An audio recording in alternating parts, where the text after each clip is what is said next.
They said they should start recording. Yes.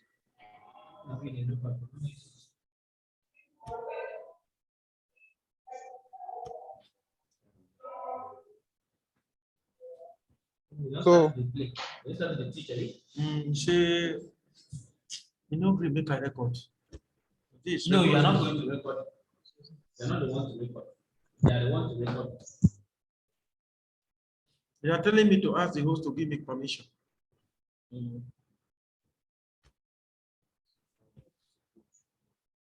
Okay.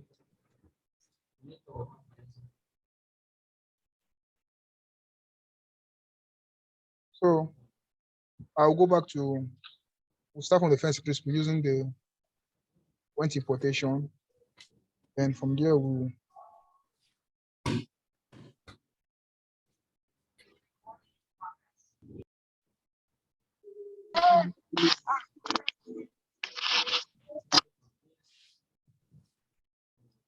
You know, come with earphone. One person, two persons are what they say is they go for the pin. Okay, come in. so we'll make use of the data we are using initially, the data we use, Jeff Connection. So we start from the first principle. 329 408.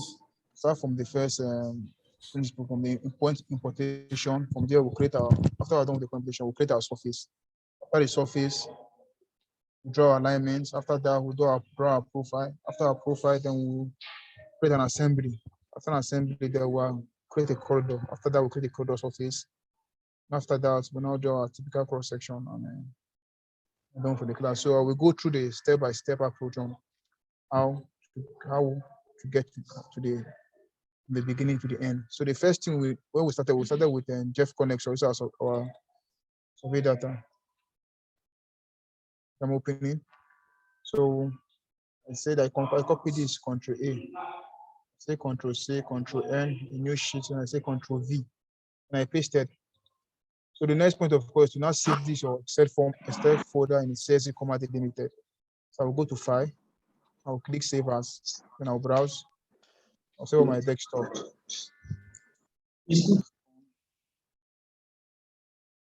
All data. My save as type will be the CSV comma delimited. I'll click Save. Want to come with this format? I'll say yes. So just like what I explained initially, when the first day we were doing the point position, I said if peradventure you're having this point and a surveyor should indicate a header here showing you that this is your point number, this is your easting, this is your northing, this is your elevation, this is your road description.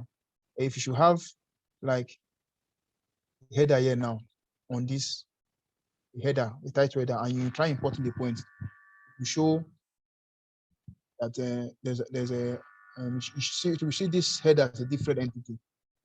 So you have to ensure that you delete the header before you import the point. And I also said if peradventure the surveyor is typing what do they call it? He's typing his point and he mistakenly put a comma sign here, like this place that we're having a dot. Yeah, and he mistakenly put a comma sign here. And you try importing it, will show an error that there's a comma sign there. So to give you on the 73 the way you're trying to import, to show you that point that has that comma sign. So you have to go back and check to ensure that it's a dot sign that is there. So these are some of the tricks you encounter when importing your points. The header has to be deleted, and all these comma points has to be checked. And you have to ensure that you know which, as I said initially, you know which one comes first. The easting and the northing. Your northing value is always higher than easting value. So you have to ensure you know which one comes first when the surveyor should interchange, or interchange the northing from the easting or the easting from the northing. So you need to check and know so that when you go into the software and importing your points, you now know the format you merge. Merge the format to import your points. So now, since I've saved this, now I will now go into the software now. I'll now go to software. I'll now go to points. I'll now say import points. When you import point, I'll now click on the plus sign and I'll specify the point I'm importing, JeffCon all data. Select it. Now click open. Just like I said, if you're using Civil 3D for the first time, it will be showing you these 5 types. Files of type will be showing this. We show you all files. So if you launch Civil 3D for the first time, this is what will be showing. It will be showing at this files type. It will be showing all files. So you have to ensure you go there and change it to CSV so that all the whole CSV folder will now be located. So I will not select the CSV folder. This one now. Just connect so that I'll click open. And see, why is it not displaying? Because of what? I initially did it because my Excel folder is what? Is open. So I have to ensure that this my Excel folder is closed for my point to be imported. These are the intrigues you encounter when you import your point. You can see what it shows here. No point format, no 0.5 format, no 0.5 format match found. So I will now close this. I'll now go back to this my Excel folder and ensure that it's closed. I'll say this, I'll say don't save. So I will now go back, I'll go back to my point now. Go back to points now. I'll now say import. I'll click this. Connect so open. So now the point will be displayed now. So on this point, as this point is being displayed, I will now come to the specified 0.5 format and select the 5 format that suits the point I'm calling in. So you can see, just like I said, we have pen Z, comma, just like I explained initially. We have pen PN point not anything. We have, so what we'll be checking out, we're checking this pen Z, comma delimited, or any of the formats where it gives to you. So you can see this one, this thing it comes with fashion. Select this now. You see that this is my estimate value and this is nothing. The estimate value is lower than nothing. If peradventure now, I choose this now, it will give me a different orientation of how the points is. It will change a different orientation for me. So I have to ensure that this is highlighted. And when using this, I have to ensure that the nothing comes first before the estimate. That's when I'll use this. If the estimate comes first before the nothing, I have to use this. So I'll now click add to point group. Like I said, this must be checked. And I will now select this. As you click add to point group and click OK, the point will be displayed on the screen, just like I explained initially. So I will now click this to give it a name, just like I'm creating a layer for the layer name for that point group. Looks like in AutoCAD, you create layers, the same thing. I'm creating a name for that point group now. Say JeffCon or I'll click OK. OK. The next point of call, now type is Z, zoom extend command, Z enter. Enter. Zoom extend command. The next point of call, I will now select my points to the point is column. I'll make them look visible on the screen, make them look identity. So I'll go to point groups now. Once I selected the points, you can see, watch my ribbon here. Just like I said, watch my home tab now, see what is showing here. From here down here, showing like this. In Civil 3D, if you're working on any elements, whether it's surface, be it a corridor, be it cross section, once you click on the entity, on this your ribbons here to show to you give it all the properties that are assigned to that element, the entity you click. So if you watch, if I click point group now, you check now, these are all the entities assigned to the point that I can use to edit my points and work on my points. So I'll now go to point group properties here. When point properties, I'll now go to my point style now, I'll go to basic and select this one that has a pencil sign for editing. Select this. I'll now go reduce the text height. Let's say one. I give it a marker sign. I'll click apply and OK. And I'll now go to point label style and do the same thing.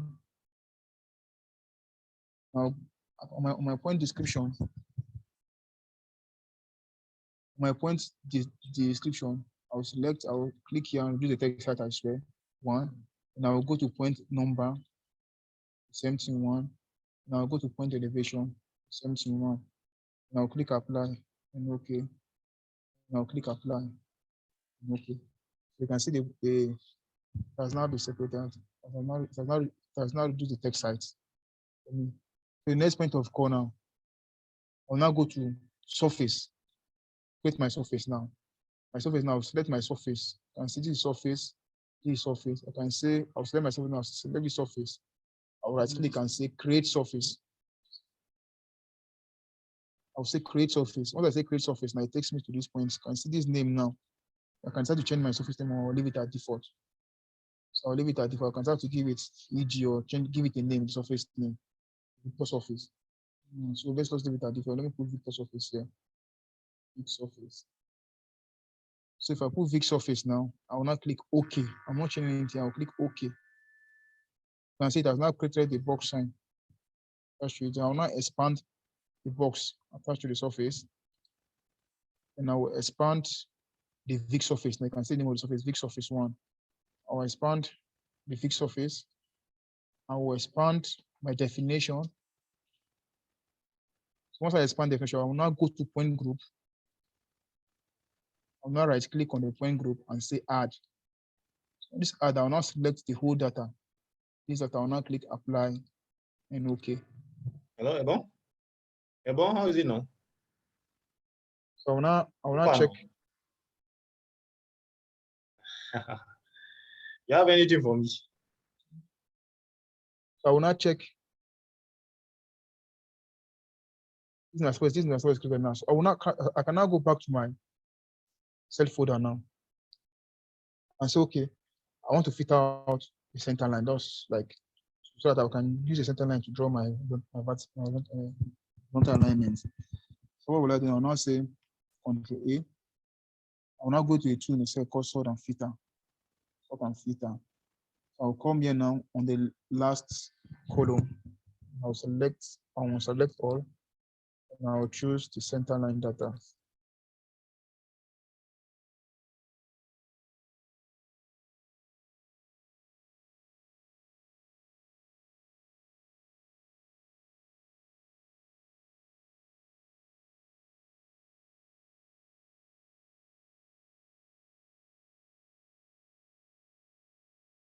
Select the whole center line and I'll click OK.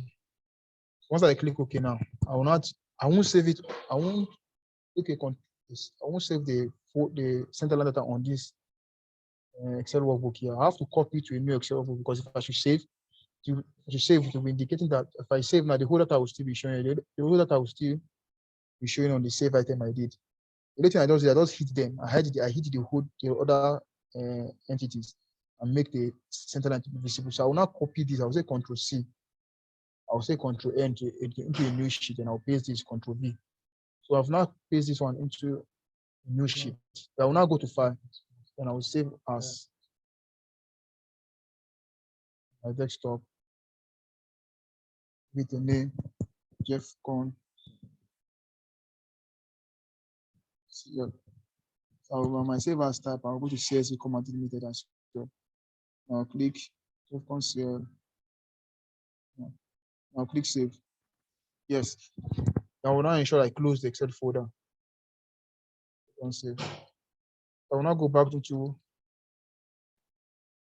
really workspace. I'll now go to points, import points. I'll click on the plus sign and select for my center line data. I'll click open. And I ensure I select specify the file format that matches the Excel folder.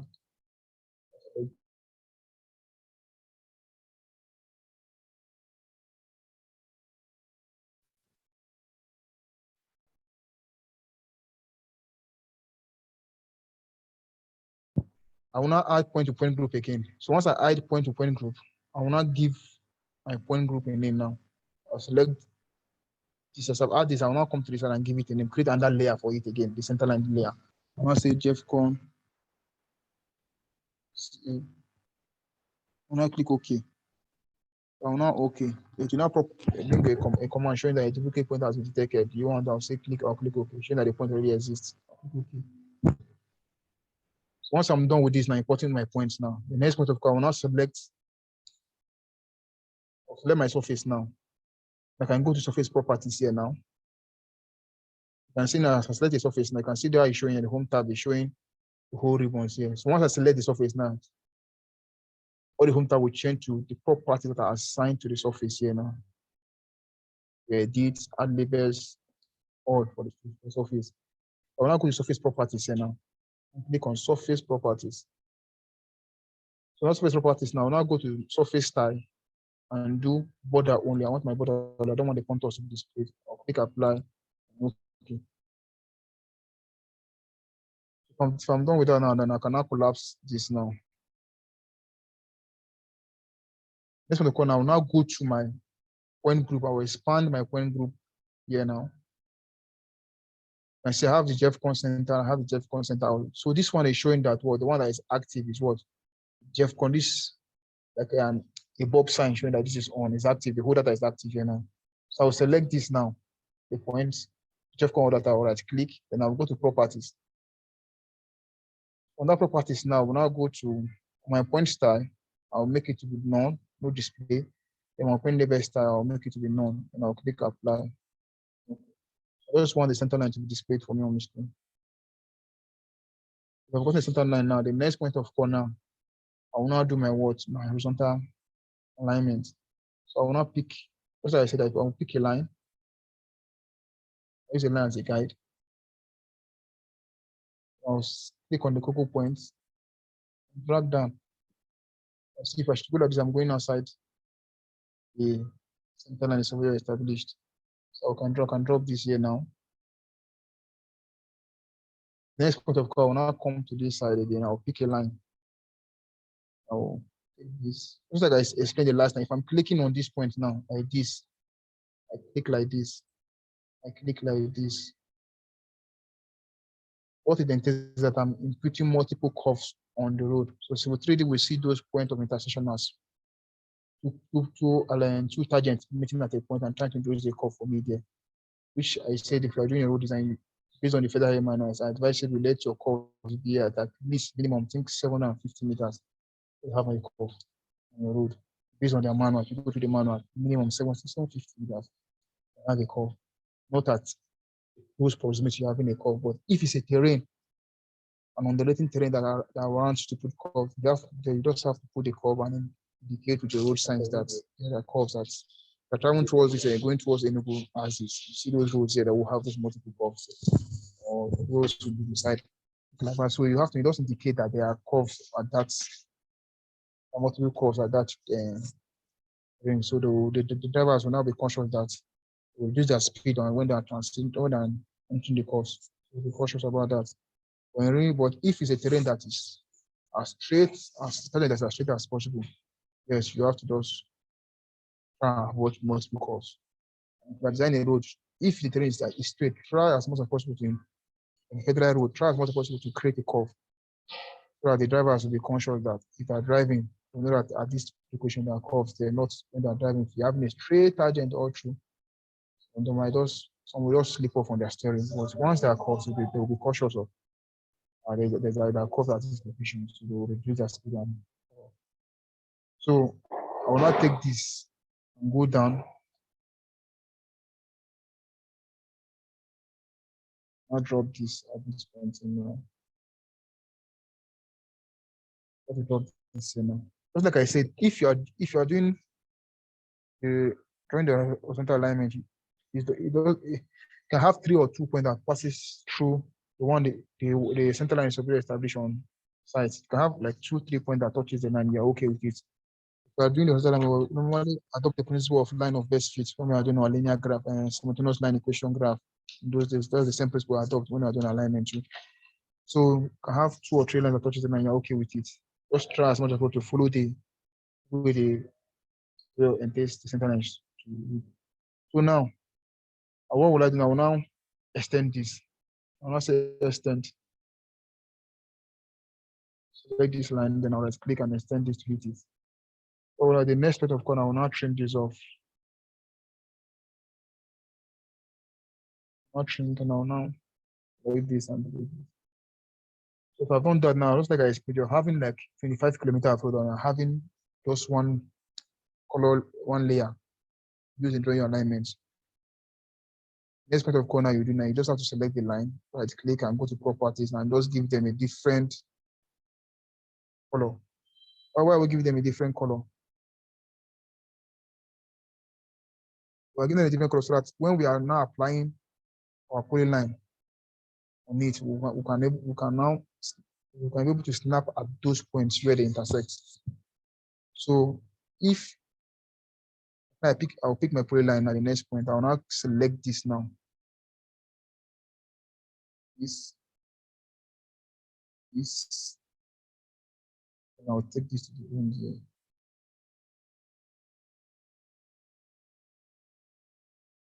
So it's literally like just the last time I explained. If you are doing your road horizontal alignment, you always advisable you use line to get your curve, to get your alignment fully. We now use a polyline and trace across it because we're working on the same layer. Why are we using a polyline? Because if you're not converting the line to alignment, so to apply it straight down through the lines. But if you're using a line, you have some points where the line didn't intersect well or they didn't meet well. So if you apply an alignment on it, you should just stop at that point where you have those, where you have an actual, where any point you have those breakages, that is where the alignment will be applied and stopped at that location. But if you use a line and draw the alignment, extend, trim, set it and get the curve perfectly well, then you can use a polyline and trace it and apply it. Once you apply it on a polyline, to go down straight through. Go down straight through alignment. So the next point of corner will now go to alignment now. So my alignment now will now say create alignment from objects. It doesn't mean to select first line, you can see. If I select the line now or polyline, first line, arc/polyline. Once I select the line now, you can see to select them at once. But if it's a line now, I'm using now. If I say select first line, you ask me to select lines. You can see it's giving me a command select lines.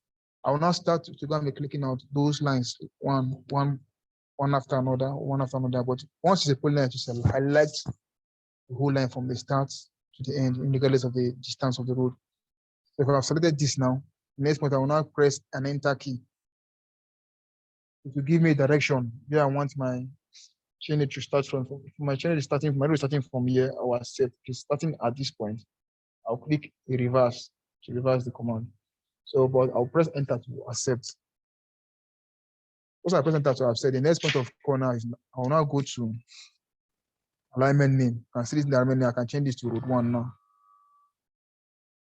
Just like I said in our previous classes, if I design for an estate road, we'll have different alignments. We only have one surface for our estate road. We'll have different alignments, but you have one surface. If you're doing a pipe network analysis or a pipe network boosting, you have different pipe network alignment, but you have one surface for the whole estate. It's the same thing because the surface created is the area is where cover that it's supposed to be generated around the estate or the location. Let's say the whole of Abuja now we're having like Kushapi district as a whole now. And who surveyor goes to the area and did do a good detailed survey of the area. We'll have only one surface for that Kushapi district, but we'll have different route alignment, different pipe network, and all, but we'll have one surface for that whole area. That's how it works. So this one now is road 1. So I'm working on those one alignment. If it's an estate road now, if I'm done with this now, I'll go back again and start creating road 1, road 2, creating multiple alignment. I'm having one surface for them. So I'll now go to alignment label set. I will change this to major, minor, and geometry points. Then I will now go to this, what they call it. This one has a pencil sign here. I'll click on it. Then it will now take me to alignment label set. So on this alignment label set now, I'll now go to my major changes. It's showing parallel with tick. That is to be straight. This parallel means that it's straight, and the change will be straight as well. Or we'll change it to perpendicular with tick. Let's say perpendicular with tick, with a tick. Okay. I will now go to my, what do you call, I'll go to my increment line. My major change, let's say I'm making them 100. The minor should be 25 meters. 25. So I'll click apply and okay. So my default rate coverage was nice. If it's an estate road now, I'll now check based on the classes of road or based on the design parameters in federal highway man, I will not include the radius there. But let's assume since we are doing with the federal highway road, I will not include the radius 300 minimum radius. So I will now click OK. It will now convert that line for me to an alignment. So when I'm done with this, now the next point of call, I'll now select this my points now. Now I'll go to point group properties now. And I'll go to point style and make it none. I'll go to point label style and make it none as well. I'll click apply and okay. So I'm done with my alignment now. The next point of corner is to now create my alignment offset. Alignment offset now. Because like I said, you can actually use your normal offset command. Like now, if I should click this offset now, offset, say offset, enter. I'll put the distance 3.65. I'll set this, take this, the other side as well. And I came to this and I say offset will be 1 meter drainage. 1 meter drainage too. What this entails is that if I'm using this offset now, this my lines now. I should right click and go to the you can see the coordinates here. It's showing that the line is not properly georeferenced. This one I just offsetted. But if I should use the one the alignment offset now, let me delete this now. And go to this alignment, say create offset alignment now. So once I create offset alignment now, select an alignment or press enter to select from list. So I'll press enter. I'm having this alignment now. Let's assume I'm working on an estate road now. I'm having different alignments. So I'll be selecting the one I'm working on, offset my alignment. So I'll select this now, then I'll click OK. Now I'll come to this my offset template name.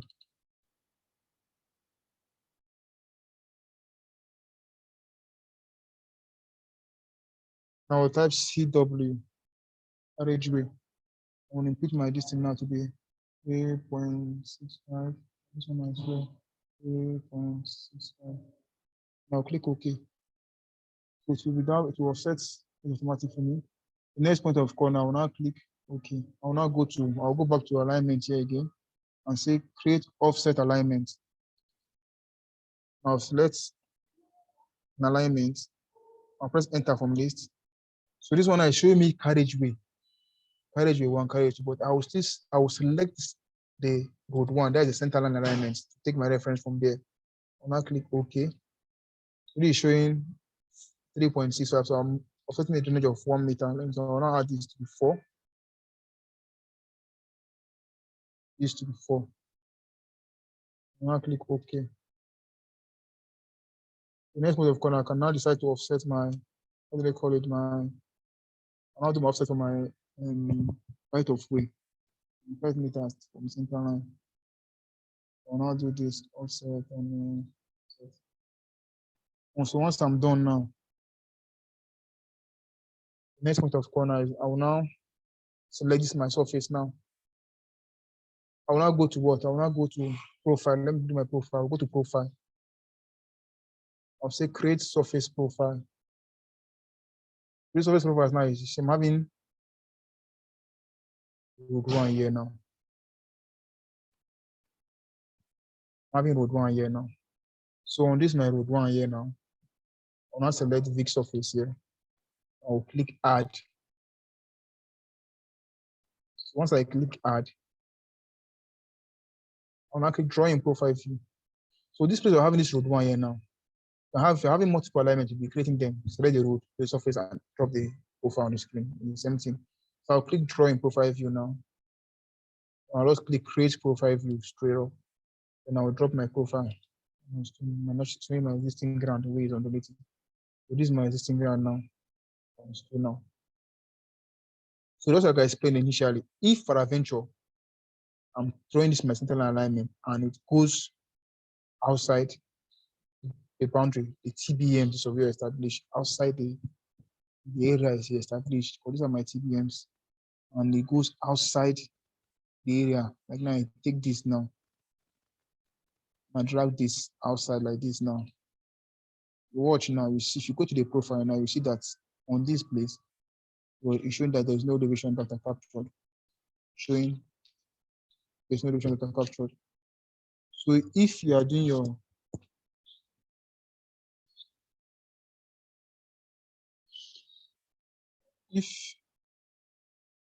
profile, your alignment, and it goes outside the surface, outside the border, it will be reflected. It will be showing on your profile that the surveyor didn't touch the area. The area was not captured by the surveyor. You don't have an elevation value for the area. You have to ensure you work within the area it covers. That's why this border is like a guide for us to ensure that our alignment is within what they call the area he covered. So if you are done with it, now the next point of corner is to now do our vertical alignment. The vertical alignment now, in the vertical alignment now, we'll now go to, just like I said, we'll still use, I'll choose a line as a guide. I'll put my line. I can now say, okay, let me trace my existing ground. I'll go. I'm going down like this now. I'm indicating what a cut. I'm cutting down to get to this level. I'm going up. I'm indicating I'm having what a seed to get to this level. So when you are doing this, you have to try as much as possible to follow the existing ground level, which is why you minimize your cut and your field. Use your cut and your field. So and to take the natural level, the natural ground level, the way it was looking like initially. So I will now go and put the existing ground and I'm going now. Now go, so okay, let me go. Let me drop here. I can now go. The existing ground as well. I have another track out here. Now go and drop it on the screen. If you are doing this road design, we are not expected to have the same outcome here. Or then our vertical alignments. Yours might be different, but we just try and about to minimize our cut and ensure we come out with a good design that has relatively good gradients. Everything that's above 12%, except if it is at around that. And we want to use our gradient to balance our cut and fill, to reduce our cut and fill and have a good gradient. We can't have the same value. Yeah. And it's not like structural design, we design for economy. It's better to have this output, how you do the analysis. Y16, Y20. This one now, you don't have to, once you're done with the vertical alignment, you can have different, just minimize your cut and your fill and then show the gradient and perfectly done. So I'll select this line now. Is this, you can see this like a midpoint where this line and this line converge. So I'll right click, I'll go to properties now. Same thing. Now give it a different color. Let's say this. Why am I giving it a different color? So I can be able to snap at that point. So I can be able to locate that point where the two lines meet or where they intersect. So with the next point of corner, I will now go to profile as well. Profile creation too. I'm going to select the profile, or I can go from the profile, click profile from my layout. The same thing, select profile. Select the profile. Once I select the profile, to give me create profile, title, new dialog box pops up. I'll click OK. Once I click OK, the next corner will now go to this course here. This is draw straight with curve. This is what this entails is draw tangent. As you are drawing a straight tangent. Then what this entails is that draw straight, we draw a tangent with curve. So you have two tangents meeting. It introduce a vertical curve, whether it's a sag or a curved vertical curve. Let's draw with curve. I will now go on. I will now trace the line. Let's mute Chibu's Emmanuel platform, please. I'll select it as well too. I'll select the last point. Once I'm done, I'll click enter. But to now do the computation for me and calculate my vertical curve, my K values, gradients, length of curve, gradients, gradient and length of curve. So this if you go to that my manual, we give to this and this. It's what we're using computing for this K value here. We use this and this to compute for this K value. Is your K value here. So if you are doing a road design, the first thing, if you take a road design to ministry, the first thing they check is the K value and length of vertical curve. Initial vertical profile. The first thing is the K value. If your gradient is higher now, we're having a gradient of 8%, 6%, then my K value will be what? My K value will be what? To be lower. So based on that manner, they specify that the minimum K value for a crest curve 35, for the side is 50. The minimum you can have. So if you're having a value that is like 12%, 14%. Once you take a K value, you see that you're having a minimum, you're having a K value of like 12, 13. What to be indicating that you're having what you're having a cut or a fee. So if you're having a steep slope, steep gradient, so you are affecting the K value. So what you have to do now, if like by now I'm going down like this now, I'm going down and trying to follow the existing graph the way it's looking like now, and my K value and my gradient is like 14%. It's going down. So what will I do? In order for me to balance that K value, I have to now raise the profile there now, raise it up. So I'm having a fee. I'm having a course, balance it so that I'll have a perfect slope, K value. So what that entails that I'm now incurring costs that I have to fill like some depth, 3 meters, 2 meters, 4 meters. I have to balance the gradients and have a perfect, have a good K value. So if you are, this is the first thing if you're doing a road design now, this your horizontal and the vertical. The first thing you take to maybe FCD or ministry or this is the first thing they check. Check for the K value and check for the horizontal line of the way. This is the first they check to ascertain if your design has actually passed the required minimum listing. So they check for the K value, check for your length of curve, and check for other parameters. If they are okay, fine, then you now proceed and do your. But now go and check the cross section of the road. If you're done with this, at the next point of corner, I'll select this now. And or else I'll go to raise or lower PVIs. I raise this by 0.5. Enough for me to delete the line that was there. I'll click OK. I'll now escape and I'll now go back and delete the line that I use as a guide when the line, the vertical line. So I'll select this now, then I'll go back to raise or lower PVIs. I'll indicate minus 0.5 to go back to the initial level. I'll click OK. It'll take me back to the initial level. The next point of corner is now to update this my formation level and to update to show the difference in level with this and the existing ground. What will I do? I will now go to and see the levels as showed. They are both showing 56.66, 56.662, 6.20, 6.201, 5.75, 55. So they are still showing the first and the second one are still showing the existing ground level. That is the existing ground level. So what will I do now? Select the profile here now. Once the profile, right click. Show a profile. Then I'll go to profile view properties. You can see escape. Now I want to select the profile. Give me all the properties assigned to that I can use to edit my profile. So I'll now go to profile view properties here. I'll click on profile view properties. Once I'm on profile properties, next point of call, I will now go to bands. So once I'm on band, you can see if I drag this down to the end, extreme end, you can see my profile 1 and profile 2. So I'm having 2 profiles, that is the existing ground and the blue one I just drawn.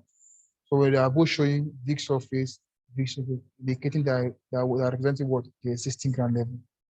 Big surface. So I will now come to my profile 1 now. I'll select this and change this to the layout. So this one now, it calls it layout. This the blue line is the layout. That is my permission level, my road layout. So all I do, I'm going to click. If you're working on profile now, it calls it layout. Once we go to corridor now, to call them corridor top. That's the difference. So I will click this now layout. So I will now click apply and OK. Once I escape now, if you go now, you see that it will now update it now. This is now 55. This is the first one, the formation that one. This is the existing one, existing ground, and this is like the finished ground. It's 56.66, 6.662, 6.29, 6.201. So this is showing I'm having a field to get to this level. When I see it, I'm having a field to get to the level. I'm done doing my, what do they call it? I've done my my soil investigation. Carry out my reconnaissance survey, do a trial pit at 50 meters, 100 meters, know the existing soil that's on the ground there. Maybe if I'm replacing, I'm cutting away and replacing. So at this level, if I should cut down, like say I'm cutting down, I went for a reconnaissance, I've done. Now I'm going to the site to do my work now. I got this my single level now. This my single level now. If I should go down and do a depth of like 50 cm, check the natural soil existing there, and I'm having a vast strata. I'm cutting away that 50 cm. I have to build and come to this side, and I'll build to get to this level as well. So that's what this one entails. So this is now my 55.92, 7.50. So this is showing what I'm still building here. Get to this level. So if you come to this side level here now, trace down and see is 5.5556. Showing I'm cutting to get to this level. Okay, this. So the next point of corner is to now to create. Now at this point, take off this my surface now. Okay, select the surface, do this now, right? Go to surface properties. I will not say no display. I don't need the surface to be displayed as well. Click apply and okay. The next point of corner is to now create my view frame. View frame group. So if I select my view frame group, now right click and go to create view frame.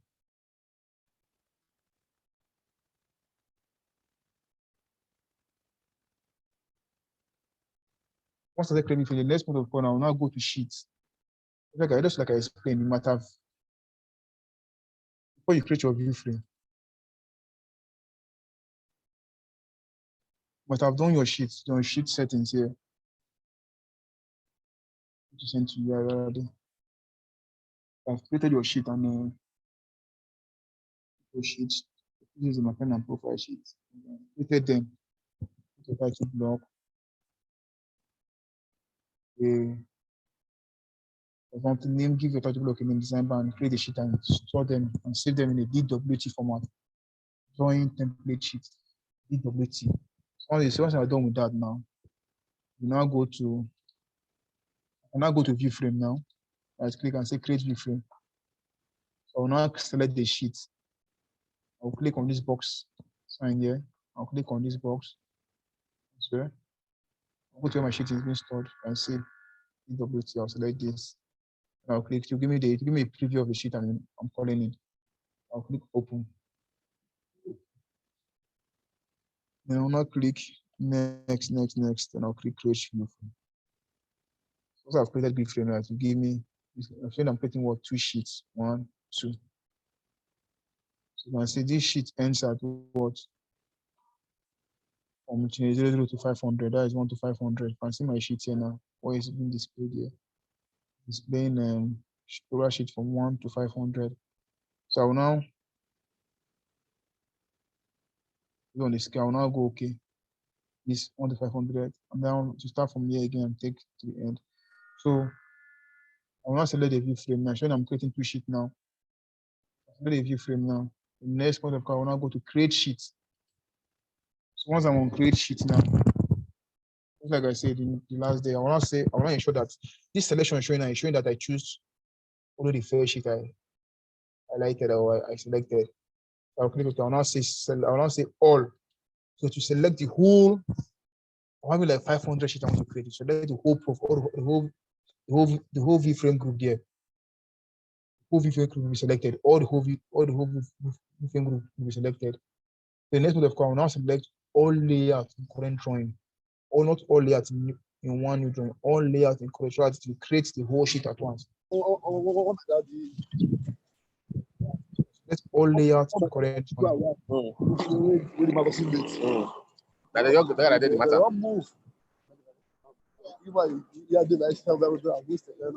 That's all layouts in correct drawing. Once that's all layouts in correct drawing, the next point of corner, I will now click next. That's a create sheet. But to create sheet, the drawing must be saved. You want to continue, I'll click OK. If I'm not saved my work, I will not save my work.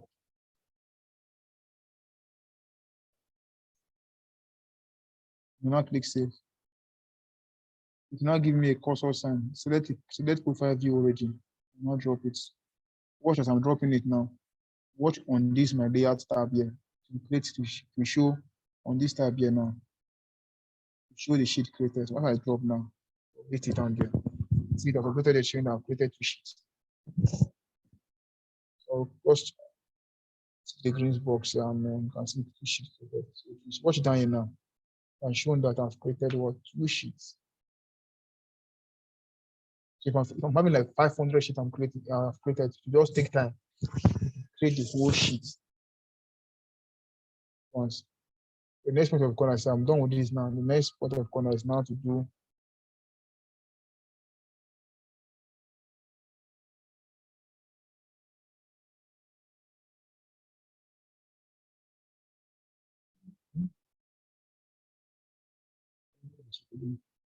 I'll select this sheet all and see I did select all that as well. I did selection and say all that in current drawing. And I'll click next, I'll click create sheet.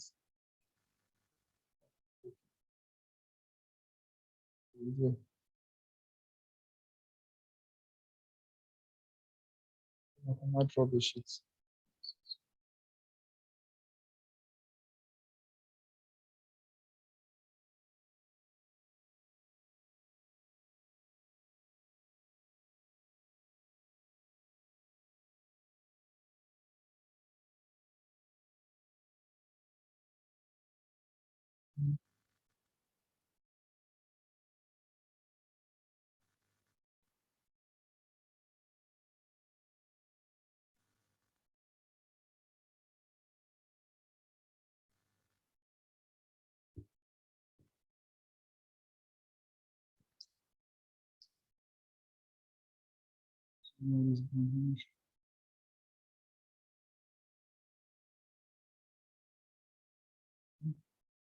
Go to you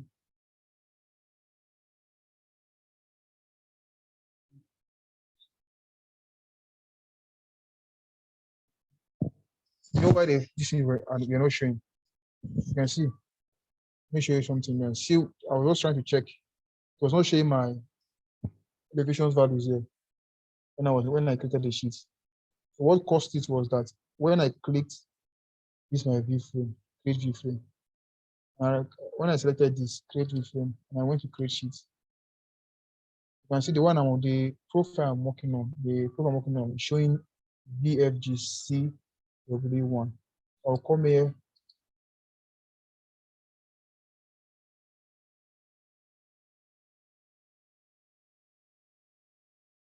I need to be the profile.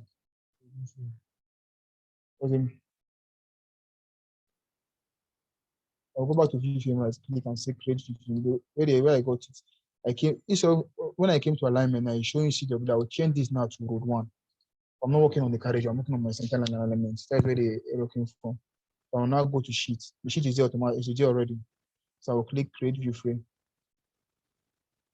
So once I select the view frame now, and I create sheet, automatically the alignment is not displayed. I will now select this all.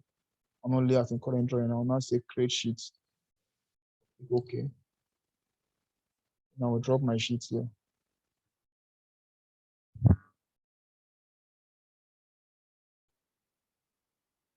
See now it's not displaying the elevations value.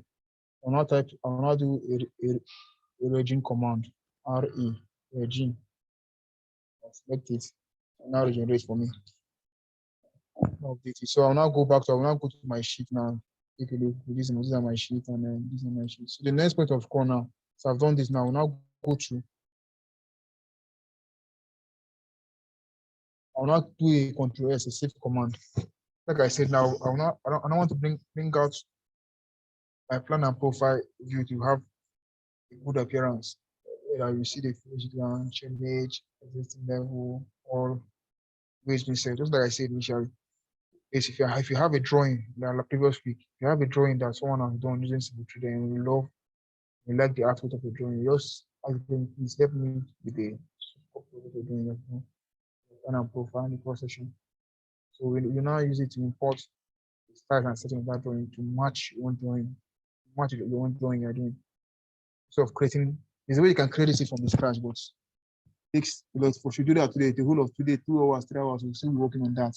So why create the data bounds from scratch where we can use an easy means to get to our destination. So they just use both in structures. If you are doing structures drawing, there's a way you can import styles and sets on that drawing down. Someone has done, come match your appearance of your beam, match the everything will just match, you just edit. So that's the same command we're using here. So there's a command we call import styles and settings. Import styles and settings. I'll select the import styles and settings now. That means the drawing has on save modification. Please save the drawing and then perform the style import again. I'll click OK. I'll say Ctrl S. I'll say import styles and settings as well. So this is what I will now go and look for a drawing and someone has done. And I love the output of that drawing. They can see I will now say, okay, I have this one here. I'll select this. I'll click open. Once I click open, now it's showing that I'm importing some 3D styles from another drawing. You can see this is this source drawing of templates. My C drive, username, my VKC, desktop, work, then to work. I'll click open. Show me you're about to import styles from another drawing. Duplicate styles may go overridden. Do you wish to continue? I'll click OK.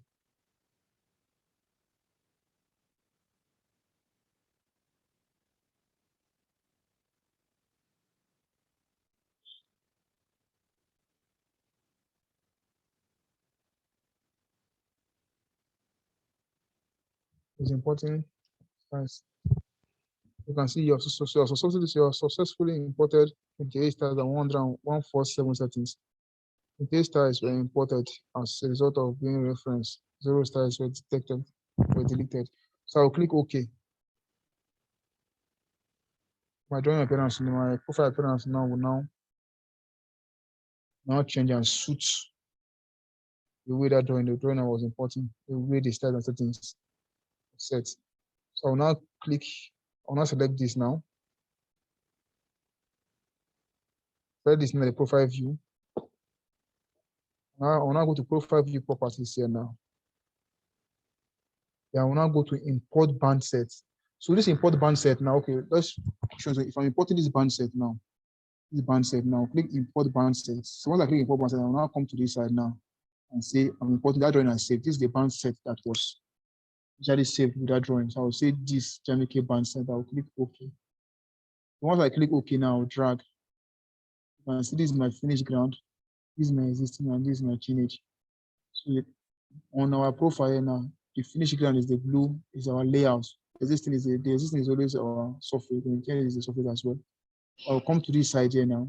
I'll change it to what? Layout. And this one will be surface. And I'll click apply. Okay. So to now bring out my parameters and metadata for me, showing my finished level in meters, this existing level change. Same thing, I'll repeat the same thing here as well. I'll repeat the same thing here as well.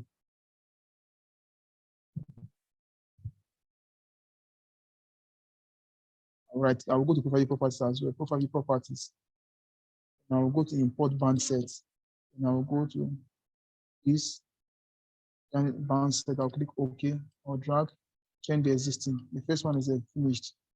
One existing, the third one is finished.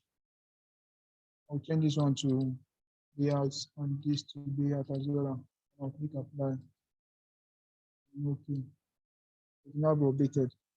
So since I've done this now, I can as well select this now. This is my profile now.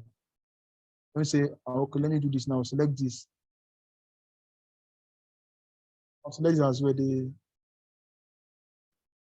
vertical alignment. And I'll go to, I'll right click and go to edit label. I'll go to import label set. And I can go and import this now and say this. I'll click apply and open. The label set will be displayed, showing my vertical copy.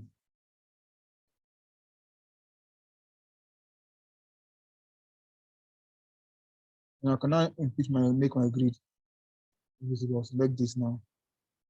And I will click here and go to profile properties as well. So on this now, I'll now go to my profile. I'll go to my level. This level now will come to this side and change here to major grids.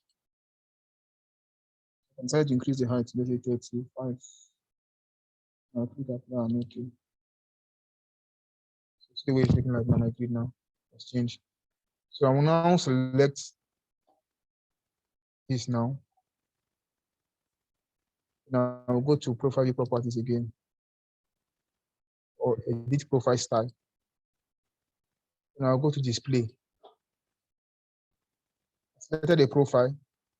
Want to profile view properties and selected edit profile style. Now I went to display. Now display now, I want to take out this my annotation on the right side. So I will go now, say right annotation. I will now switch it off.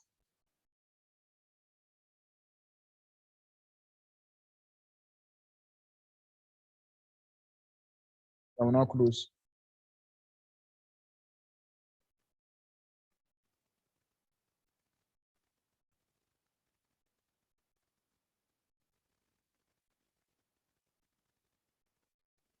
I will now switch my right annotation off. It's I'll switch it off. I will now click apply.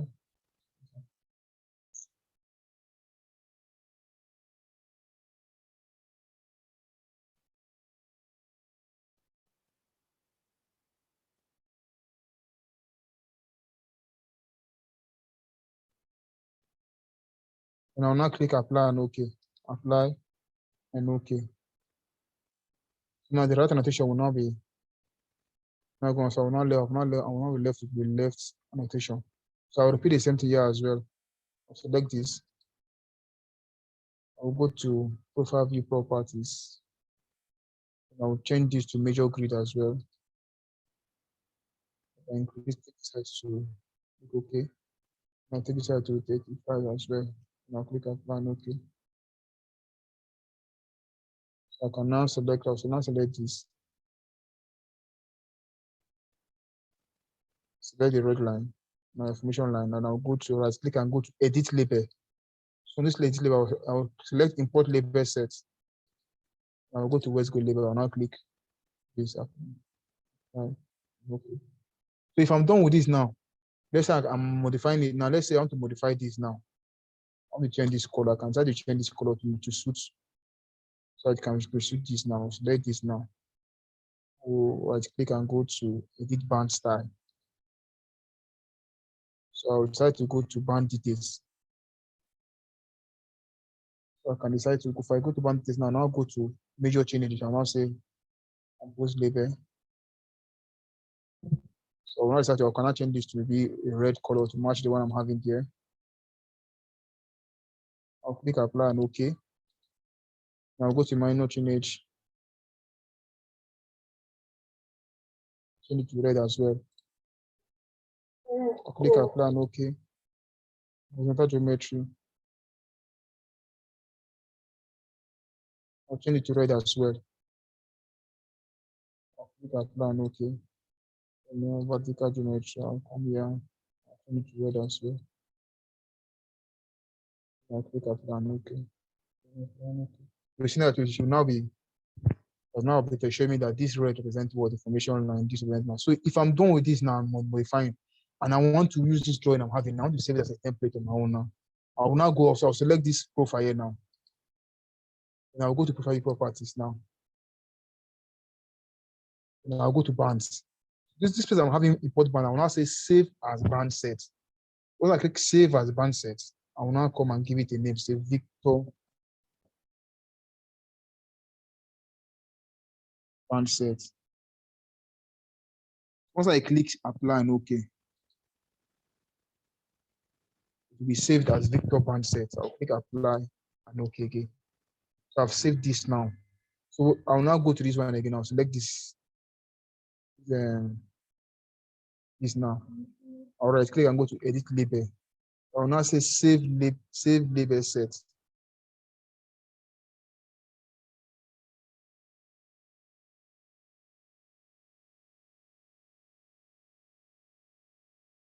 I'll now come to this side and give it a name. Victor label set. Once I click apply and OK, I click apply and OK. So if peradventure now, I click save. If peradventure now, I've saved this drawing now, save this, and I want to import this drawing. Once I import this drawing now to another drawing now, that name will be the one that will appear on this place. I'm having this. But I click now and go to select this and go to profile view properties now. So if I should import band set now, so I've saved that band set now and I import this drawing I'm having here now to another drawing. This name, the name will now be displayed here, showing Victor band set. I will not select that name. You can see this one as Victor band set. I want to select this name on that new drawing and click apply and look and to import the styles of this drawing. I just did now. That's how you save your band sets. Save your band set. Once I use another drawing, you can modify them, edit the text style, edit the text heights, and then the colors and save them. This is now Victor band set. So the next point of call, I will now go to my sheet now and work on my sheet. I will now select this now. I'll double click here. This is my plan and this is the profile. I'll select this now. Then I'll go to this page showing that the profile, the viewport is locked. I will unlock the viewport. So now I can to go read down the screen. I'll select this and take this down. Take this down as well. I can select this here.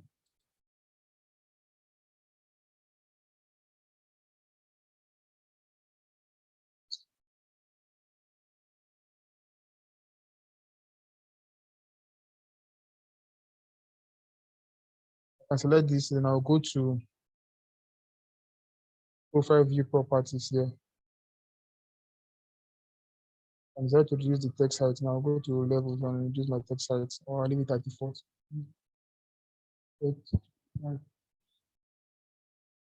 Now click apply and open. So you see the way it's looking like on my screen now. So I can now decide to raise this one here. I can decide to raise this as well. And if I'm done now,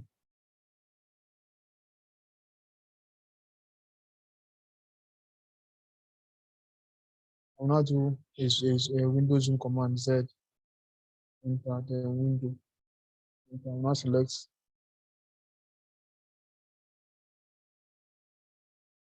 this. Now click set off. This have been set. If I'm done, I can double click and go to the unlock the viewport as well. And I'll repeat the same thing for my other sheet as well. Select here. Unlock the viewport. I select a way to view. And I'll select this. Now go to profile view properties here.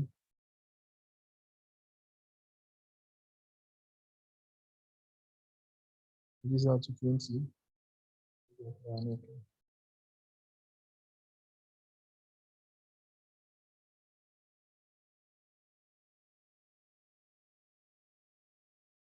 Nice.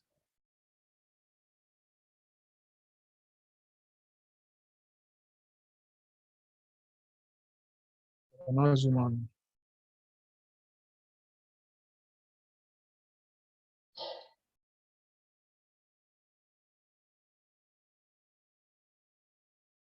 I can now lock the viewport. I will now go back and check when this thing has moved up. So I can select it again and unlock this and drag this down.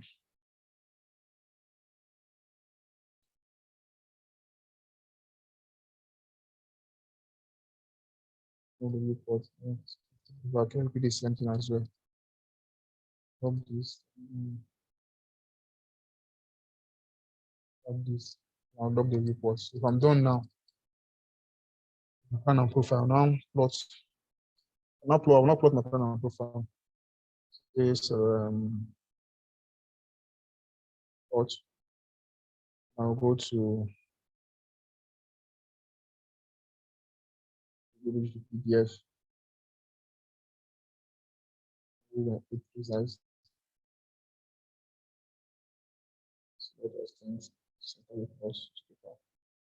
I'll add a plot as a JK. Okay, then I will now cancel. I will now go to this. Let's select all layout. I'll press the control key to select the one now. I'll select the layout. Don't want. So I'll select, I'll right click now. I'm going to publish the layout. So I can now publish this in the PDF format. Sheets. I'll now select the default name I give to it. So I can now come here and say publish now on my desktop.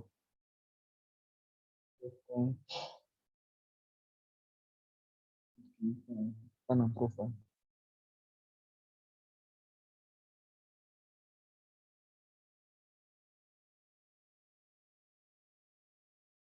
Fine. So I'll now save.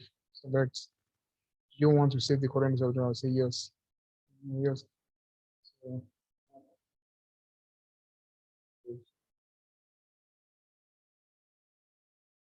you see it will now be showing as if having into my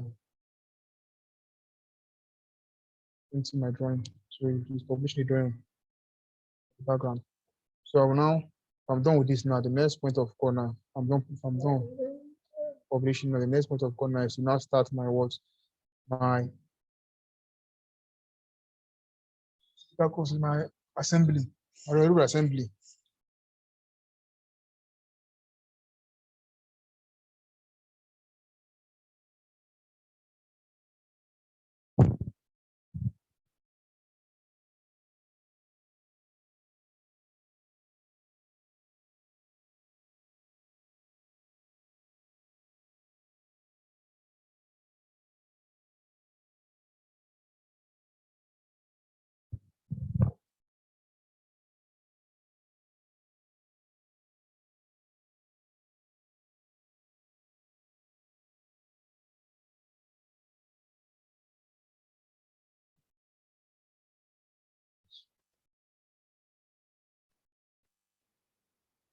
So it's done publishing. So I will now take a look at it on my desktop.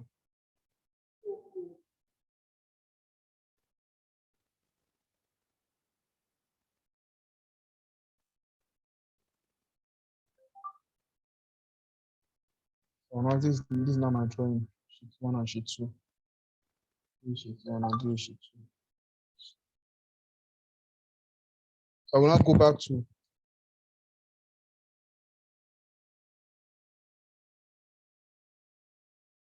now since I'm done with this now, the next point of call now is now do a save.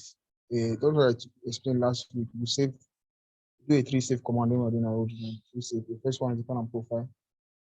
Second one is your assembly. The last one is the cross section. So I will now go to file. I'll say save as. I'll click on my desktop. So I've done this. I'll now name this origin. Origin.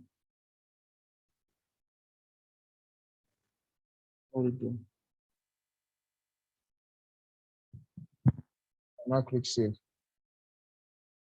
What this entails is that my first save has been the first work I just did, the pen and profile stops and end there. Anything I'm doing, any work I'm carrying out on this corridor now, it will be reflected on this first save I did. Pen and profile. This is the corridor and this is the pen and profile. So I will now go back now. And I'll now go to corridor. See corridor. The first point of corridor is to create assembly. I will now create my assembly. I'll give my assembly a name. Assembly 8 meters. 8 meters. So I'll come to my assembly type and choose single crown road. I'll click OK. On top of my screen. The next point of corner is to go back to this corridor and select sub-assembly 2 palette. So this sub-assembly 2 palette now, there I will select my lanes, shoulders, caps. As I say, we have lanes, shoulders, basic lane, shoulders, centrals, caps, daylight, generic reconstruction, trench pipes, retaining walls. We have bridge and way. So I can now select lanes first. So I'm going to select the lane. Get a lane, then I'll put the lane here. I'll create the lane. So this lane now, what it entails is that this is my cross section of my road. This indicates my sub base, base, and layering, and my binder. So I must have done my pavement analysis and pavement design, carry out all my relationship tests to come out to the pavement design. So I will not select this. I'll go to sub-assembly properties. I'll go to parameters here. So on the parameters now, this way now I will now impute the parameters of my road to build my corridor around the road. Now to take its reference from the center line, which is the center line alignment, and build the corridor around the area. So I'll select this now to be 3.65. 0.65 as well, 3.65. My default slope minus 2.5%.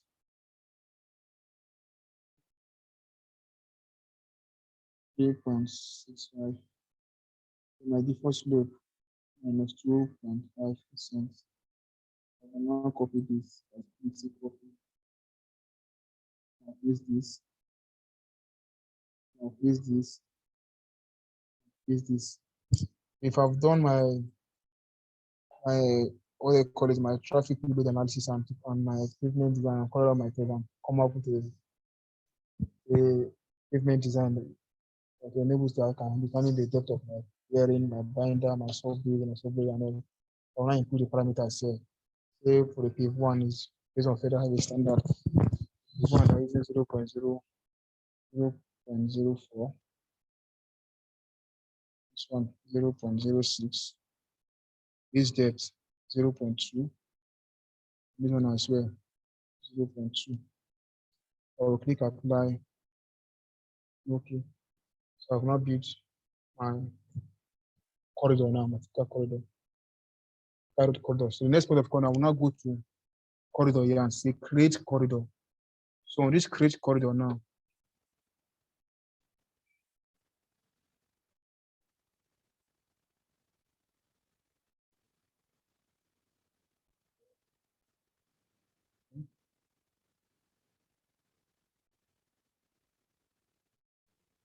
assembly properties, parameters, okay, 3.65. I'll click apply and okay. I will now go to corridor. I'll now click create corridor. I want to apply the corridor now on my alignment now.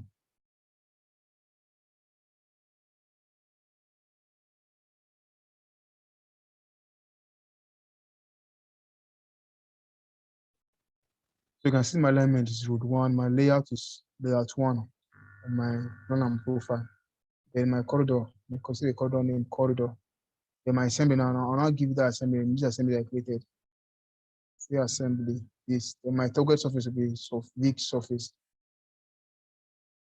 The next point of call, I'll now click OK. So I click OK, then I'll now click apply. Just like I explained last week, you can have multiple corridors, have different corridors and apply them according to the changes where you want to apply them. I'm having like a road of 25 meters. I like to have from the start of my road to let it be 8 meters. I'll apply it from 0 to like change 1.2 kilometer. I'm having 8 meters. I'll apply that corridor on that side. But I can decide to go up and build and having a corridor that has a drainage. I'll apply it on that one. And I can decide to go and close it. So I can have multiple corridors on my way and different types of corridors and build them and apply them. So when you're doing that, I will also come to this place here now. It's like I click say insert region after. When it's another goes on this zone. I'll start region after, create a region. This region from this social region to this region, let this corridor be applied on that region. So region to this region, let this corridor be applied. Let this road be wider, to come close, wide, so and have different assembly for them. So, but this now, let's apply this. I'm having one route and one percussion. Let's apply this. I'll repeat my corridor. Now click OK. We go back to our profile. Now you see that it has now applied a corridor so that it comes as a block. This is now the corridor. Once I click on it, that it will now give me the properties that are assigned to that corridor. That I can use the corridor to edit and work on the corridor. The next one, if I select this now, next point of corner is to go to corridor properties. So for the corridor properties,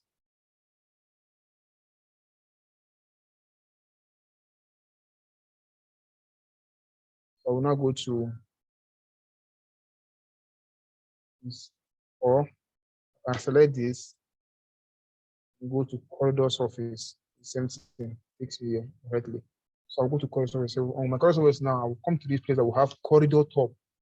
When I click, say create a corridor surface, I'll click to create a corridor surface. When I click this now, and I'll come here and type top, the top of my corridor, top. And I'll come to this side and change it to top links. Anyway, top, and then I'll come to the specified code, so will be top.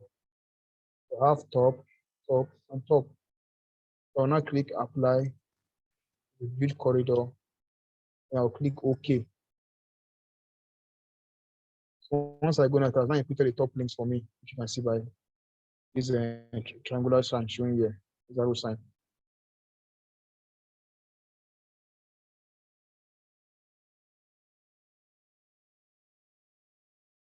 If I'm done with this, the next point of contact, if I'm done with this, I can actually decide to go through my road and see the way it's looking like. I want to do a drive. I want to drive through my road, which I have not shown initially. I can decide to drive through my road. I will just go to view. I'll go to analyze. Then I'll go to an icon here we call drive. Once I've left, I'll select an alignment.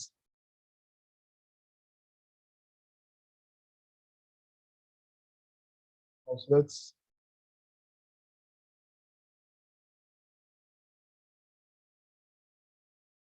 I'll click OK.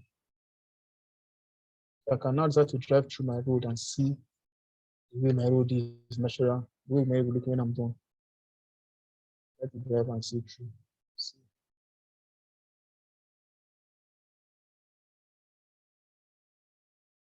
Simulation showing the way road will look like when I'm done constructing the road. So I try to drive through.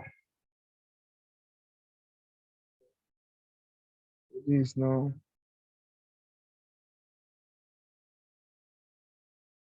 I can actually increase the speed here as well. Increase the speed.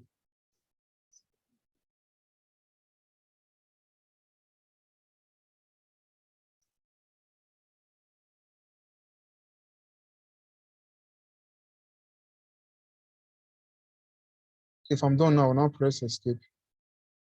I'll now close. It'll take me back to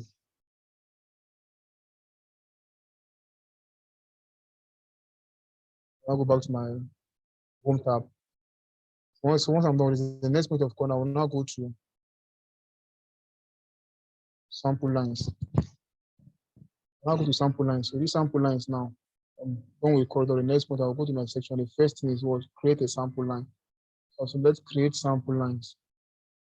Let me select an alignment or press enter for me. Just press enter and select my road one alignment. I'll click OK. So on this my VIX surface now, it's showing finished ground. My corridor top is showing finished ground. So this corridor one is on basic. The corridor top is on finished ground. Then my VIX surface should be my existing ground. So I'll click here and change here to what?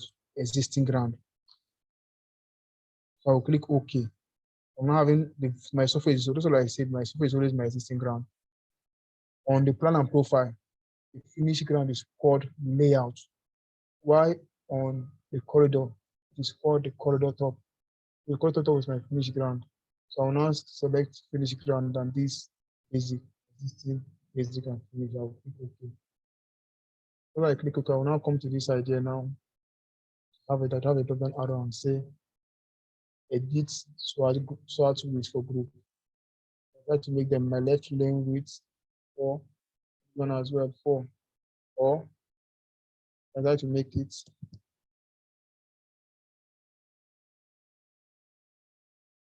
this one as well 4. I'll click OK. I will come to this idea now and do sample more sources. So I'm sampling more sources now, moving these available sources to sample sources. So if peradventure this sample I want to source to the other side didn't move, my network computation will just my network computation will just show 0, 0, 0. I'll say ensure I'll select this add. And I'll click apply and OK. Once I'm done with that, I'll go to this one that has the next drop down arrow there. Now select by range of teenagers. So what this entails is that I can see my left swat width and my right swat width has not been updated. So I'll select this to be all as well and this before as well. What this entails is that let the software do network computation for having a carriage way of 7.3. So I'm creating 8 meters. Let me do extra 8 meters plus. Now, okay, let's do once I'm clearing to do a massive computation for 8 meters. So I will now go and impute a sample increment at 25 meters interval. 5, 5. Now click OK. So once I'm done with that now, I will now go back and check whether my sources actually moved to that side. I'll click on sample more again so you can see that they are start. Still went back. I'll select this, then I'll click add, and add. I'll click apply, and I'll click OK. I'll now click close. So I click close now, this will now be showing the if you calculate the volume, total airflow volume from here at 25 meter interval for me. So I will now go to next point of call. I will now go to section. I'll now go to compute materials now. The compute materials now, I want to ensure I select the alignment that is active and the circulation 1. I'll now click OK. So on this quantity takeoff criteria, I will select earthwork. From the earthwork, my existing ground now is what? The dig surface.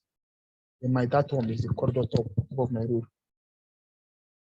Top. So I'll now click OK.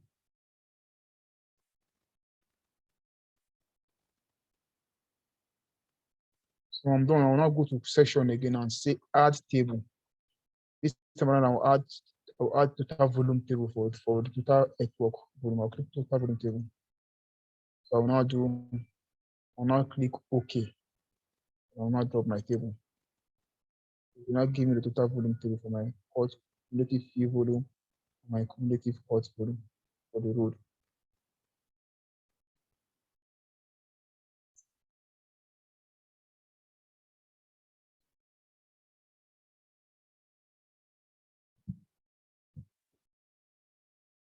This is my cumulative cut, and this is my cumulative cut and my cumulative for the total earthwork, for the earthwork volume. The total is for my to be building to my what they call it, my formation level of my road. This is the total volume I'm having, level of my road. Cut field. Get the formation level. So what will I do? The next after I'm done with this, the next point of corner is to now do for my material volume. That is for I'm having a base course, a sub base, bearing and a binder. What will I do now? I'll go back to section and say compute materials now. I'll click OK. This time around, I will click import another criteria.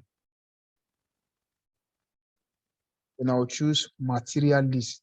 I'm not choosing earthwork, I'm not choosing cotton. This material list 1 is for the total earthwork volume. I'll now choose material list and I'll click OK. So I will now go to that'll take me to material. I'll have my pavement material, my base material, my sub-base material. So I'll now come and say, okay, I'm having this. For my pavement, I have corridor pave 1. My base material, I'm having corridor base. For my sub-base, I'm having corridor sub-base. So what this entails now, I'm having pave 1, base course, and my sub-base. So what this entails is that I'm having 2 pavement materials there. I'm having my wearing and my binder course there, but this is just showing me corridor pave 1. So once I click OK now, I will now impute that of the pave 2. So I will click OK. So once I click OK, the second material is comes. So I will now expand this now. I'm having material list 2 here. This is material list 2. This material list 1 for my total work, which I've done already. This material list 2. I'm having pavement, base, and sub-base. But I'm having 2 pavements. I'm having a wearing course and a binder course. What will I do now? Select this material list 2. This material is 2, and I'll come to this side and say add a new material. Once I add a new material, I'll come to this side and say if I'll type in now pavements 2. Now I'll come here and type pave 1. This is now pave 2, and this is now these are all showing what the road structure, the cross section of the road. So I will now change this from cut to what structure as well. They all go on the same structure. So I'll now come to this one and change here to what corridor pave 1, the corresponding name to this. This is pavement 1. I'll now come down and change this to what corridor pave 2. This is the corresponding corridor pave 2. So, but we see this, they all have like a box sign attached to them. This has a box sign attached to it. This has a box sign attached to it as well. But the last one I created, which is the pave 2, it's not having a box sign attached to it. So I will select this. And I'll go to my data type and change this to what corridor shape. I will now come here and choose corridor pave 2. I will now click add. It has not been included. So now I'm not having corridor 1 shape included. That zone should be already order included. So I cannot collapse them. If peradventure I didn't add this other shape, so once I go to the side and start calling out my tables, my quantity and this thing, my quantity criteria table, quantity takeoff table, this corridor pave 2 will just show 0, 0, 0, 0, 0, 0, 0, 0, 0, because you should have not included the code using calculating for it. It will just show 0, 0, 0, 0. The rest will be displayed. If I'm done, I'll now click apply. Okay. So the next thing, I will now go to section and say add table. This one now say the first one was total volume. I did hot and fill. This one now be material volume. My materials I'm using to build up my road structure. I'm using the first one is this. The first one is just, let me put the first one is like the subgrade level of my road, the formation level for a subgrade. This cut and fit to have a stable subgrade. If my subgrade if the subgrade is bad, I will not have a sub-base cost. Come and build on top of this 200 mm, the base cost, getting on the binder. So the next thing I'll now select the material volume now. I'll go to select a material list. This material list now is for the material list 1.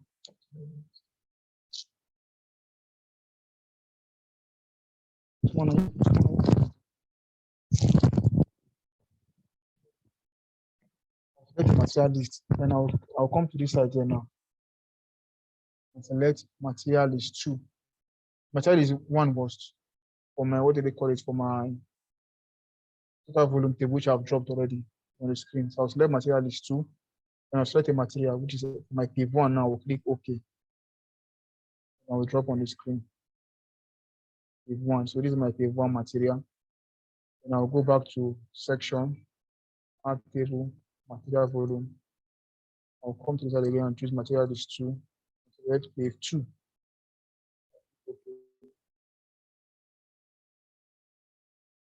I'll go back to section now. I'll click add table. Select material volume. Select material list 2. And I'll select the base cost.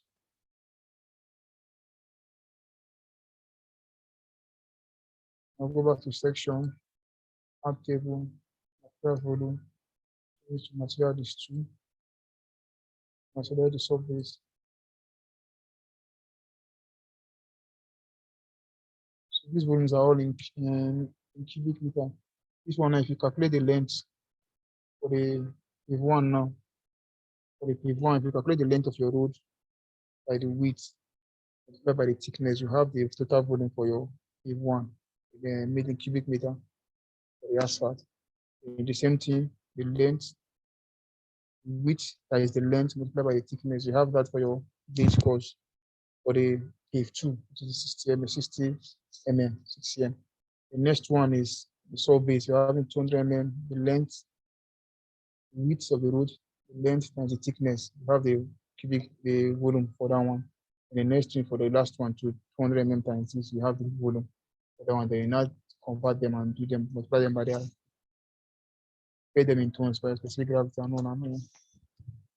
Your volume for the ask for your A1, your in tons. For this, and as well for this and this. So after I'm done with this, now the next point of corner, we will not do a control, we will not do a save as well. We'll go to file now. And we'll save as to the last one, which is our cross section. So on my desktop and I'll do cross section.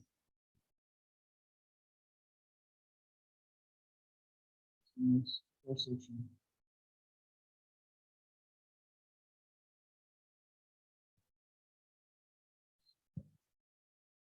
Now click save. Now I'll now go to section. I'll now say create section view. So back to section view now. I'll now go to next. Next. Next. I'll go to data box. So on this my data box, I'll select band set and choose major station offset and elevation. And I'll now go to section. So major station offset and elevation. I will now come to this side here now. There's EG existing ground elevation. FG finished ground elevation. I'll now come to this side and change this existing ground from corridor top the boat to surface. So select the EG. I'll change this now to big surface. Big surface. And the finished ground will carry corridor top, then offset will carry what? Corridor top and the top of my road. So I'll now click section view tables. Then I'll now add the table. I'll now click create section view. I'll drop it on the screen. If I drop on the screen, then the next point of corner, I will now go and change the scale. I'm working for a section with the scale, we normally work with is 1 to 100. I'll come to this side and change it.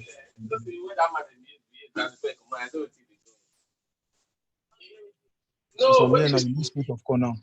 You say all those cry with the cry. That formality in that sense. You don't even cajole the woman.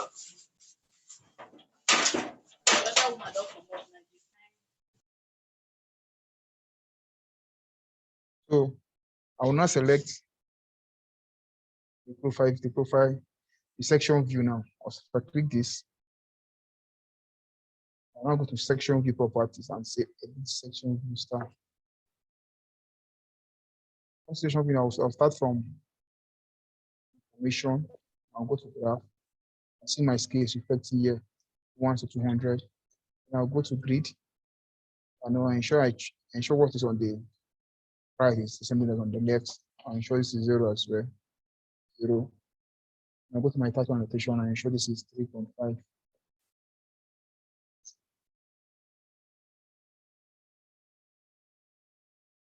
I'll ensure that this is 3.5 as well. Text height 3.5. And this one 3.5. I'll ensure this is at positive sign 2. The negative sign here. And I'll go to horizontal axis. I'll make my interval, my major interval to be at 2 meters. Minor one should be at 1 meter. What am I having 2? I'm having 4. 4 divided by 2. So I'm having 2 values there on my station. Having 6, I'll divide them by 3. So I will say 2. If I can try to make them 1, 1, I'm having 1, 2, 3, 4 values on my section view. So I'll say 2. And then measurement 1, 1. And I'll go back to this and say 2. Yeah, minor 1, 1 as well. So I'll now click apply. Okay. So now see my section view now. So I'm having this 0, 1, 2, 0, 2, 4, 0, 2, 4. And see 0, 2, 4. I'm done with the next point of corner. I will now go to section. Create. This first one was the section view I created loss. I modified it. So the one I'm creating now will take the shape of this. I will go to section now and create multiple section views. So on that multiple section view now, I'll now go to section placement. That's my sheet. I'll now go and look for a sheet, my section sheet. Well, you might have done that. section sheet.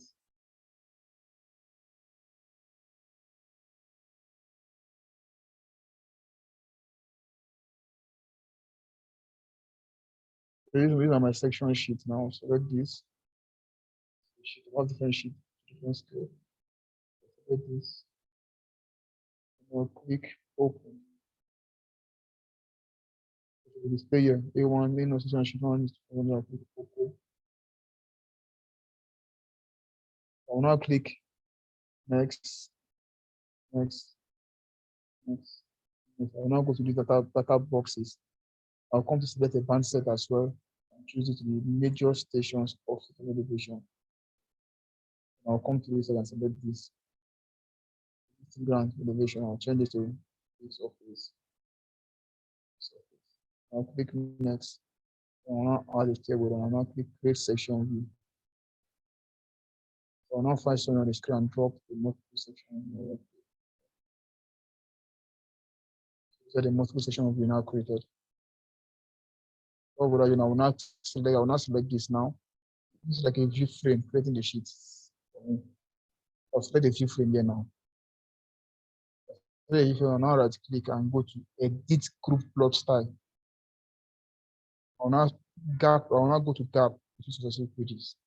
There should be a gap. I'll now let the gap be 15. I'll now click apply and OK.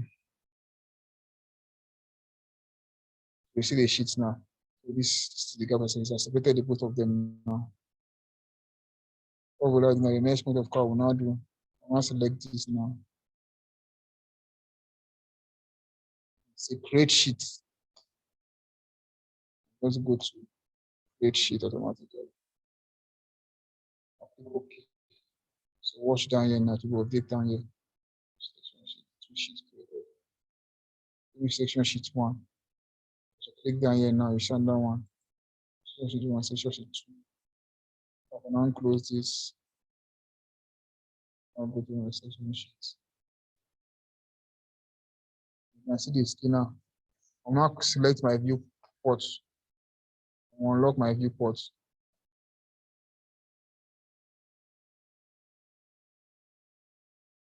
Unlock my viewport. I'll now come to this and change the state. I'll sit on the sheets. This is now my section. Now we can unlock the viewport. Now I'll go back to the section sheet. This one. Click unlock the viewport. I'll go back to this side and also I'll now lock the viewport. Likewise, what I did for and I can now plot my section sheet now. This one now I can actually delete this. I don't need them. Save this one initially. I don't need this.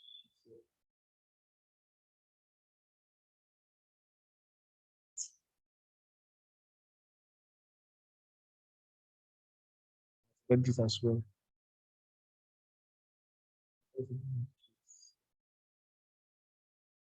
Now right click. I'll now go to this and say plot.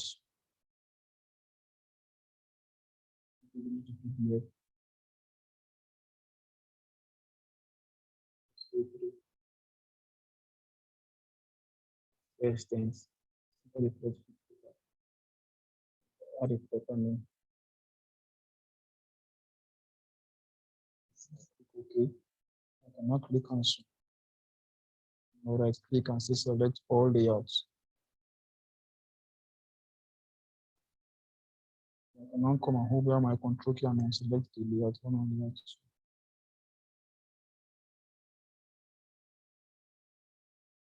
Or I can just come and say, okay, this layout, let's delete.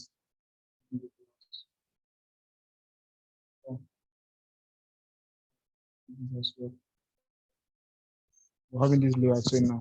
Select my section, I'm right click and say select all layouts. Layout. For the first sheet, my sheet.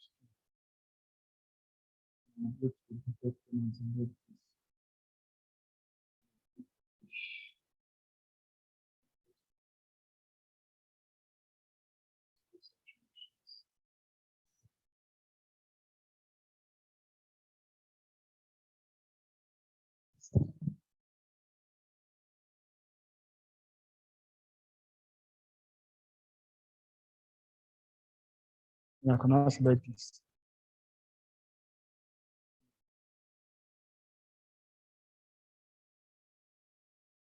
The opportunity of operation job is in process, but I will not click close. So I will now upload this.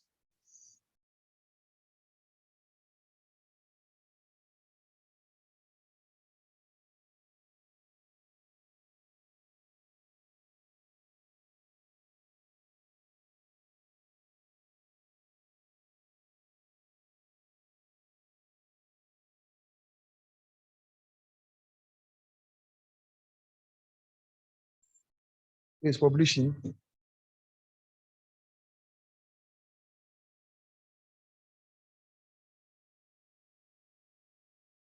It's publishing.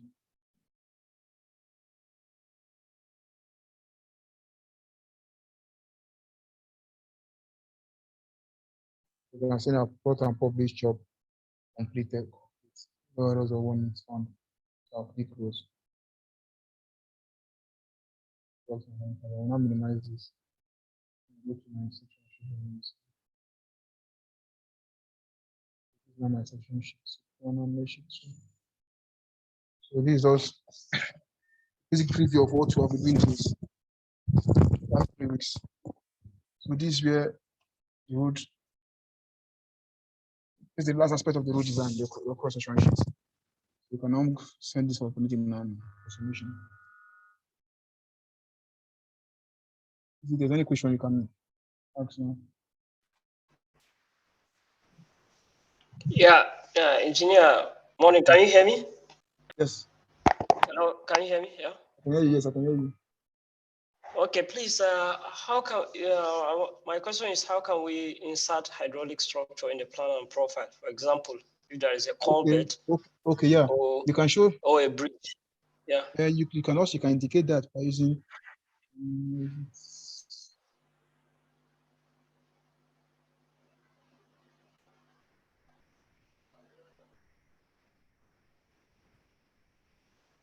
You can insert them like this one I'm working on.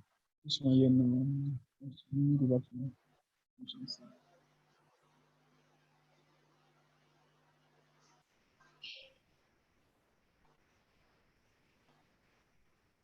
Like now, if you know where the change where like I'm having a covered location here now, I can just decide to insert them using what do they call an icon to show that there's a cover like this now, and pick a box sign.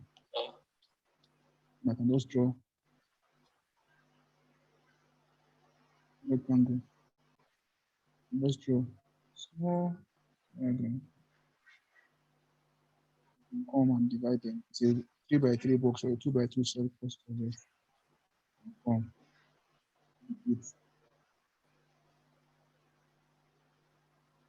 Just the normal indication.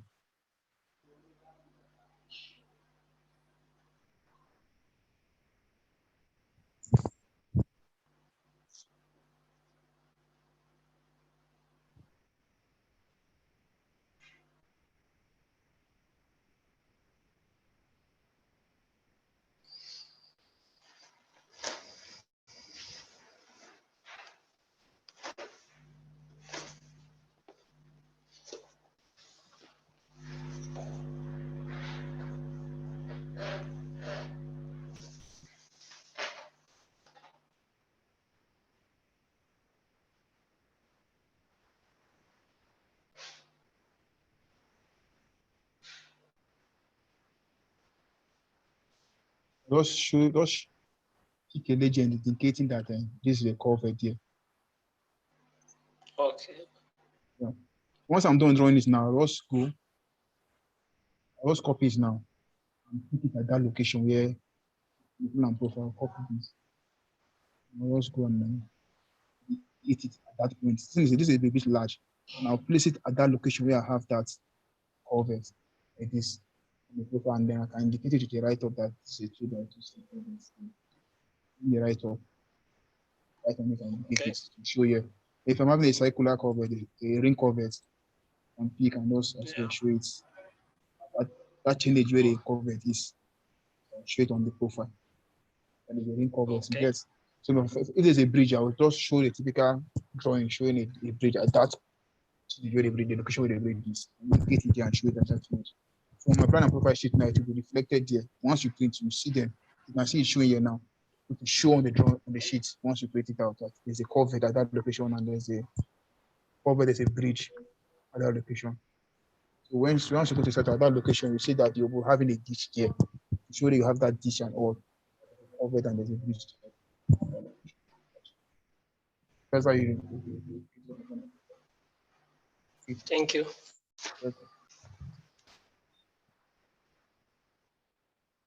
Another question. Yeah, sorry. Again, should in case if you are designing for maybe urban water pipeline, so my alignment will just show only the pipeline without those offsets. Am I right?